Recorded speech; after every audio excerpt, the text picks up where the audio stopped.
Fishing Media Productions presents carp fishing above and under the surface. Welcome to my video blog.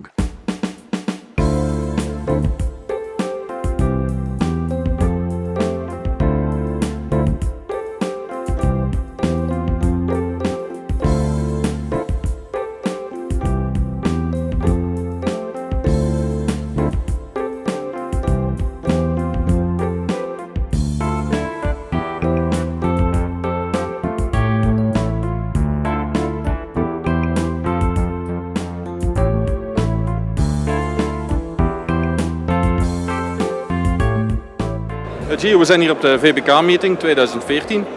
Je staat hier natuurlijk met Monkey Climber, uw magazine en alles erop en aan.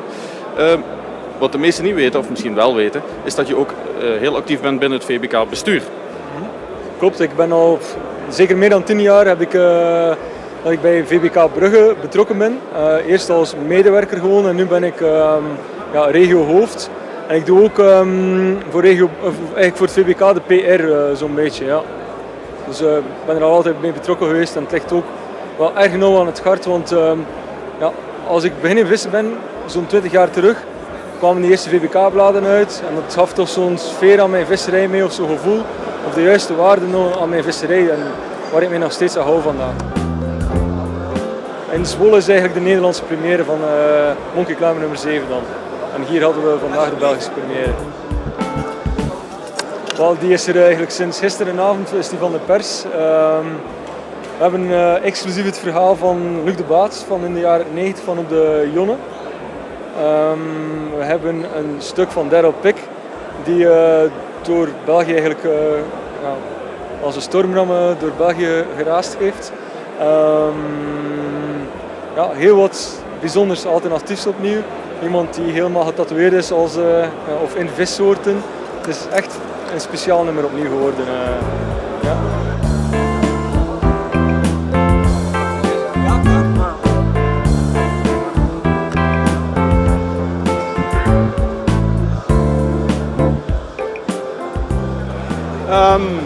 Je moet het zo zien, eigenlijk was het een soort van jongensdroom, wat ik altijd had. Maar misschien gaat het ook wel een beetje dieper, want toen ik begon te vissen, was er eigenlijk helemaal niks. Laat staan goede materialen, maar eigenlijk ook helemaal geen info. En toen kwam Rini Groothuis met zijn boek over karpervissen. En dat was echt een eye-opener. En dat heeft mij heel erg verder geholpen. Ik heb daar echt een hand voor aan gehad. En vandaag de dag is het eigenlijk niet veel anders. Vandaag de dag zien de meeste karpervissers door het boom en het bos niet meer. Zoveel info is er eigenlijk. Toen ik mijn boek ging schrijven, heb ik me eigenlijk één vraag gesteld. Hoe kun je nu een betere karpervisser worden? En dat is de rode lijn door dit technisch boek heen.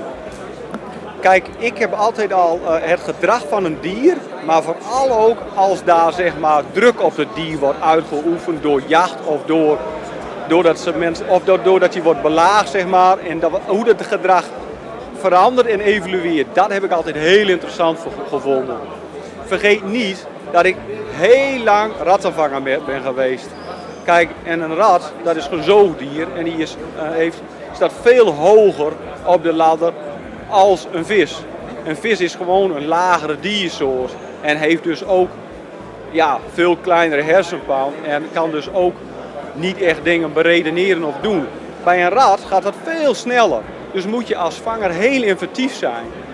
En dat gedrag, dat speel ik eigenlijk een beetje toe op mijn eigen visserij. En dat vind ik ook gewoon interessant. Dat is eigenlijk ook een beetje het spelletje wat ik doe. En daardoor kun je dus gewoon je eigen visserij beïnvloeden, zeg maar, en dan ook positief beïnvloeden. Dus het gedrag van een dier, als je de psyche zeg maar, goed begrijpt, dan pas kun je ook een goede techniek bedenken om een dier te vangen. Dat is de basis. En van die basis speelt mijn hele visserij zich af. Hoe pak ik een water aan? En dan zie je ook dat ik mij eerst ga concentreren op waar de karper zit. Waar ik eventueel ook tekenen krijg van waar vis kan zitten. Dus ik ga eerst op zoek naar hoe verplaatst die vis zich in het water. En pas daarna ga ik kijken van, welke techniek kan ik het beste toepassen? Om een klein voorbeeldje te noemen. Ik was er aan het vissen en ik kreeg een tik op mijn hengeltop. De man die ik bij me had om te filmen, die zei van, er was een lijnzwemmer. Ik zei, nee, dat was een gemiste aanbeet. Ik veranderde mijn rig en op dat moment had ik mijn hengel nog maar net gedropt. En voordat ik hem in de steunen legde, liep hij al af. En dat zijn van die kleine dingetjes, daar kun je alleen maar op inspelen als je het hoe en waarom je bepaalde dingen doet begrijpt. En dat brengt heel sterk naar voren in het boek. Dus ten opzichte van de rest mag je jezelf absoluut onderscheiden met dit boek, want dit is eigenlijk een beetje een verkapte handleiding. Misschien zeg ik het verkeerd, een richtlijn van hoe je het wil omschrijven. Ja, ik denk dat je het heel goed zegt. Het is een soort guide, een soort handboek van hoe kun je een beter karpenvisser worden. Die vraag stond ook aan het begin toen ik dat boek ging schrijven. En dat zie je door het hele boek heen. En ik heb ook gewoon gedacht van, dan moeten mensen wel een goede basis hebben waarvanuit ze werken. Dus ga ik eerst in hoofdlijnen vertellen hoe dingen werken. En pas daarna ga ik de diepte in door in de details te treden. Dan ga ik het hebben over rigs, over aas en ook over allerlei ingrediënten, zeg maar. Kijk, en dat zijn voor mij wel meer details. En tuurlijk, daar kun je een verschil maken. Maar je kan die pas alleen maar toepassen als je ook daadwerkelijk weet onder welke omstandigheden die dieren reageren, hoe ze reageren. Want een vis is koudbloedig. Dat betekent dat ze in de winters op andere plekken zwemmen en anders reageren op voedsel als bijvoorbeeld in de zomer. Je bent nou niet alleen hier voor deze stand en jouw boek te promoten, maar je gaat ook nog een lezing geven. Wat mogen we en kunnen we verwachten van die lezing? Want dat is natuurlijk heel interessant. Absoluut. Ik ga een lezing geven over zigrigs. En zigrigs is eigenlijk een techniek die vanuit Engeland is overgewaaid. Het is wel een techniek die wij Europeanen heel weinig toepassen. En dat is jammer. Want een karper is maar een heel klein gedeelte bezig met zijn voedsel te zoeken op de bodem. Dat betekent dat wij heel veel water laten liggen. En het vissen, zeg maar in die hogere waterlagen, kan gewoon heel erg effectief zijn. En daarom ga ik daar een kleine preview van geven in mijn lezing straks om 1:03. Zodat mensen ook een klein beetje meer zien als alleen maar het vissen op de bodem. En een beetje out of the box denken, dat vind ik als karpervisser ontzettend belangrijk.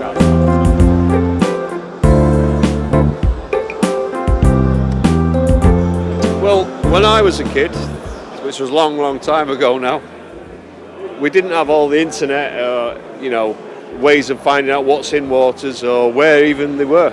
So I used to get an ordnance survey map, the old ones, open it up and I'd look at every bit of blue where I lived when I was 10, 11 years of age. And I didn't even know if there was any fish in there, so I'd go fishing and then hope there was carp in there, but most times there was none.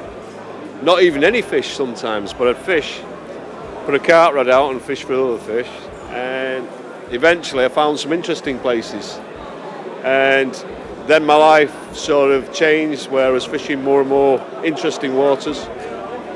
And I still used to get the ordnance survey map out even years later and find new places and explore them. And I thought it was a great thing to do, Anyone that moves to a new area, a good starting point is the ordnance survey map and explore every bit of blue on the map. So that was why I chose that title, And I like it, First of all, of the book, it's not actually a technical book. No, a lot of people expect me to do technical sort of pieces in magazines and everything, but a book is a very personal thing. So I wanted to. I like a lot of humour in my life. I'm quite a happy, easygoing person. So I wanted people to have a real good laugh, and suddenly not expect some of the things that's in there and some of the memories that came flooding back when I was writing it. I thought I've got to leave that in there because Rod Hutchinson's Carp Strikes Back was my favourite book, and for a number of reasons, but it was the laugh and the journey, and it was a lot of people's absolute favourite. And I thought, do you know what? If I can even only partly emulate that, it would be nice. So I thought, yeah, let's leave all the humour in, all the stories, but some technical stuff came through. So I guess it's maybe 60-40, 60 stories, 40 technical. So it's a part of Frank Warwick's life. Yeah, absolutely, yeah. It must be. Whenever you do your first ever book, you obviously want it to be received well, you know, you want people to enjoy it. And I read it back and I forgot what I wrote, because Sim brought the manuscript and he said, what do you think of this? And I read it and he says, what are you laughing at? And I says, there's some funny stuff in it. He says, but you wrote it. Yeah, I says, but you know, I forgot that I wrote it in over a month. And so that was enough for me, you know, that I was actually amused by some of the things that I forgot I wrote. So it's nice. We actually know you as a well-known carp angler, and most of the time it's technical stuff. And you first gave a reading here at the back of me, and it came over like a healing session. I explained it to you, but you're a very a real type of English angler who is so precisely with every bit. Yeah. So you don't want to waste your time when you're angling, right? No. Well, unfortunately, as much as I'd like to be, I'm not a full-time angler. It would, to be honest with you, it would make me bored. I have a family, kids. My sons play football. My daughter's a carp angler as well. Very beautiful daughter as well, I might add. So they all go fishing. There's football. I didn't want them to come to me now that they're getting older, you know. My daughter's 22, my eldest son's 18, and my youngest is 14. The last thing I wanted them to do is come to me and say, Dad, you were never there when we were kids. You're always fishing. And I hated the thought of that, because I think it's so important to be there for your kids. And I suddenly realised when I matured and got older that family is all you've got, you know, and your friends, and they mean more than any fish. I love fishing, I always have, and I will till the day I die, but you start getting an order in your mind of priorities. So I started to think, yeah, I've got to make plans for when I'm not around any longer to look after the kids. So I've had various things that have interrupted my amount of fishing that I would like to do. You know, I'd love to be on Rainbow all the time and all these different fantastic waters, but I'm a real person. I'm just an angler like we all are, you know. I'm not a big head, I'm not full of my own bullshit or anything, you know. I just fish like we all do, maybe 2 nights every fortnight, you know. Much less than most guys, actually. So because my time's so valuable, I really try very hard when I go to maximise my time, and that's always been my way. I like to have something special that will give me a short circuit to success. It's not all about big fish with me. I'm not like Terry Hearn that targets big fish. Sacrifice relationships, and then it could be a very lonely life when you're an older guy. Fantastic albums, all the rest of it, but it's all gone, it's too late. You don't get a second rerun and think, I would have done it different this time. So the fact that my kids love carp fishing, I've had a lot of pleasure taking them with me, you know, and they're experiencing the true essence of carp fishing, the amazement when you first start catching your first 20-pounder, and then it was their 30-pounders. They've already caught some big fish, you know, because I've mentored them along, and they say, oh, Dad, you're a pain in the arse. I keep grabbing the rods and say, no, let's do this. I've had to learn to back off and then let them explore it themselves, you know.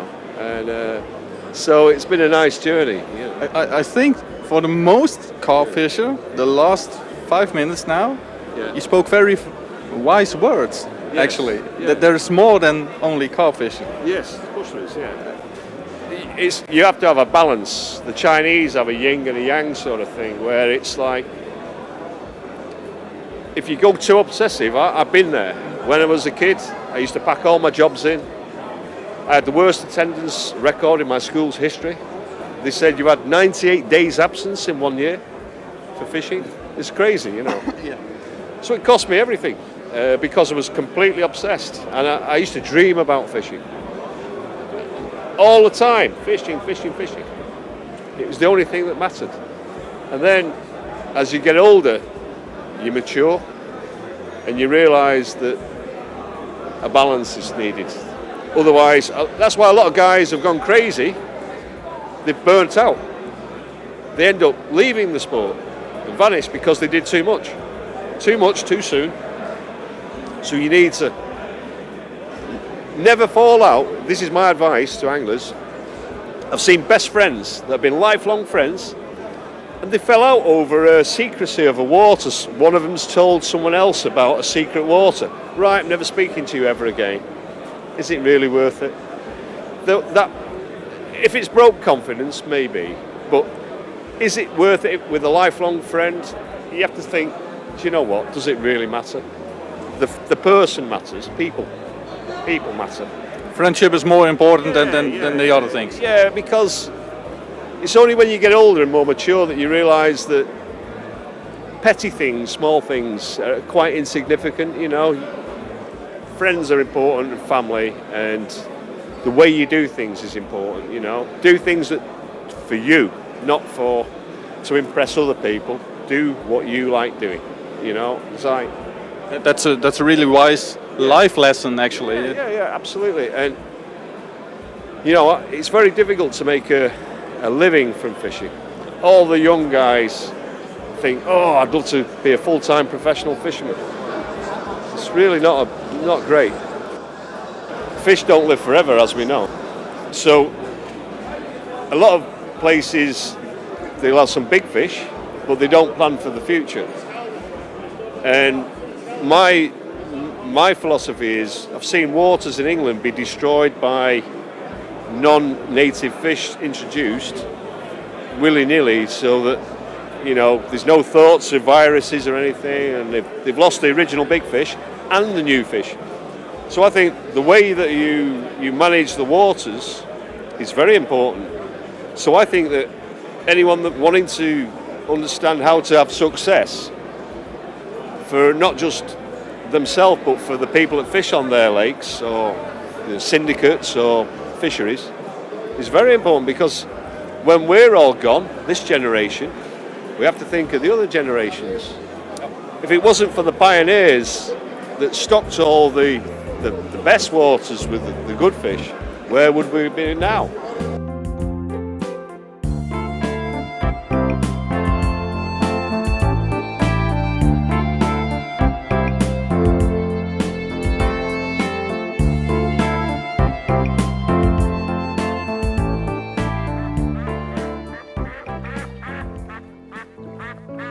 Fishing Media Productions.